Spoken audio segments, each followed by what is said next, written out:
This video is going to be how to solve systems of equations using substitution.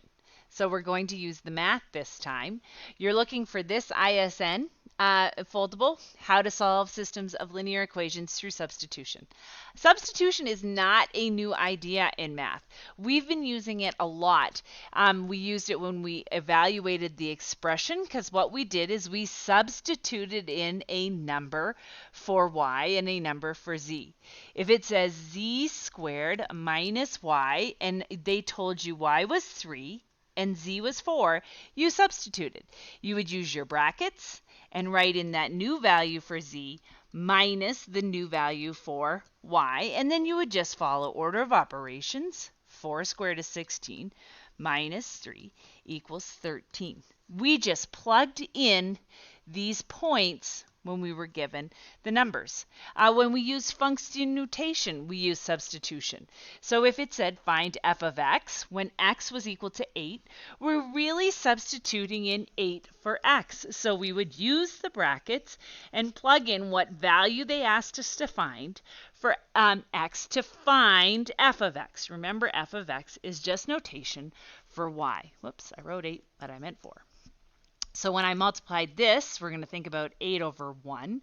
So when I multiply this, 3 times 8 divided by 4, or I am going to get 3 times 8 is 24 over 4 minus 2. That's division. 6 minus 2 is 4. We have been using substitution a lot. This is not a new idea. But when we're doing it to solve equations, we're going to substitute in something different. Here's your notes for substitution. When you want to solve it, substitution, you have to solve one of the equations for one variable.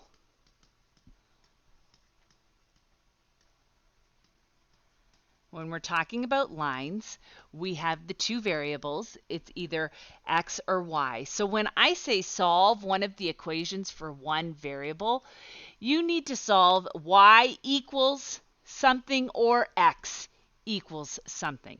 When you see that you have y equals something, you have solved for one variable. It could actually be x equal to all this stuff. Then you have solved for x. But you need to make sure that one of the equations, one of the two equations, is solved for one variable.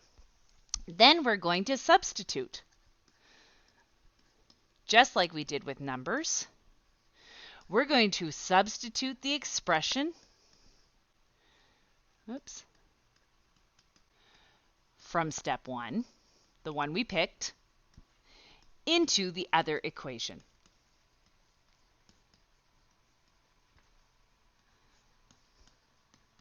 When we do this, if I substitute in for y, I'm going to be left with an equation that just has x's or just has y's. And then I can solve for that variable.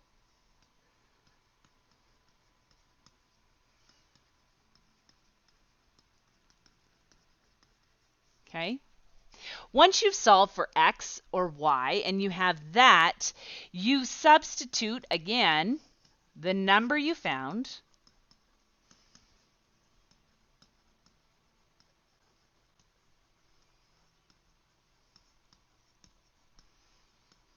This is from step 2. Okay, so you will solve and you will get x equals a number or you will get y equals number.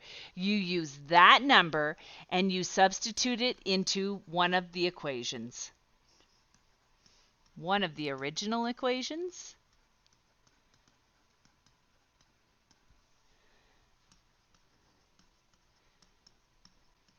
to solve for the other variable.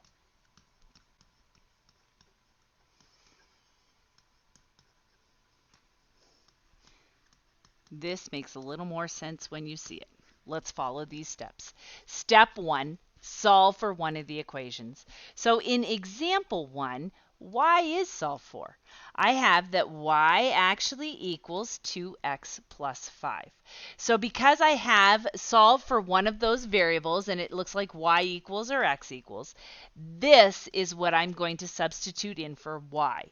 I'm going to plug this into here for y. So just like when I drew those little lines, I'm going to go 3x plus, instead of y, I'm going to write what y equals. It actually equals 2x plus 5 equals 10.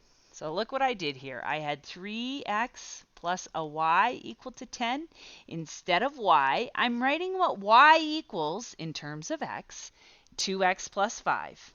Now I can solve for x. Okay, so I substituted into the expression. I'm now at step 2. I can solve for x. This is a multi-step equation. I am going to have to add those like terms. So I will have 5x plus 5 equal to 10. Now I have a two-step equation. I'm going to move my constant to the right-hand side of the equation. 5x equals 5. Divide by 5. And x is 1. Well, that's the x point where those lines are going to cross. Now I'm to step 3. Now that I've found a number, I can substitute it into one of the original equations. I can do either one, and I can solve for y. I have x equal to 1, so when x is equal to 1, y was 2x plus 5. X equals 1. I'm going to substitute that in. Y then has to be 2 times 1 plus 5. Y equals 2 plus 5. Y equals 7. What does that mean? That means when x was 1, y is 7. That is the point where those lines cross. So I'm just going to try one more. Well, I'm going to look at your next page has 2 examples. Example 2, x is solved for. So you already have solved for x. That means this stuff is going to be what you substitute. I'm going to look for, if it's easy to find, then I am not going to rearrange any equation. I am just going to plug this in for x. So step 1 would be go 3, 16 minus 4y. Instead of writing x, I'm going to plug what x is equal to in terms of y. Look what I did. It had 3x. X is actually equal to 16 minus 4y. Plus 4y equals 8. Well, now you have to distribute. You're going to have to combine like terms and solve for y. So you are going to distribute 3 times 16 minus 3 times 4y, so 12y, plus 4y equals 8. I'm going to let you continue that and solve for y. Once you found that number, plug it into one of the original equations. I'm going to go easy and plug it into here. And I'm going to solve for x. Okay, solve that equation and make sure we'll check the answer later. In example 3, you haven't got a equation solved in one variable. So you do have to rearrange the equation. And it doesn't matter which one you rearrange, just makes it easy. You want x equal to something or y equal to something.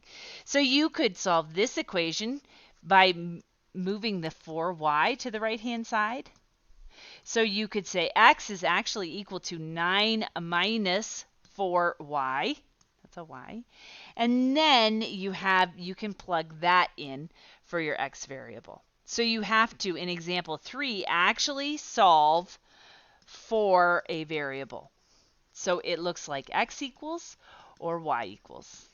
All right, once you have x equals, that's what you're going to substitute in. So you're going to start with x equals 9 minus 4y. So I'm going to plug it into there. That means instead of writing x minus y, I'm going to write 9 minus 4y minus another y equals 4. Solve for y. Once you have a number solved for y, plug it in for x. Okay, I'm going to get you to do these two on your own. The solution for example 2 was negative 4, 5, Try it, see if you can get that answer. The solution for number 3 is 5, 1. Okay, try this and see if you can get this answer. We'll do more of these in class next time I see you.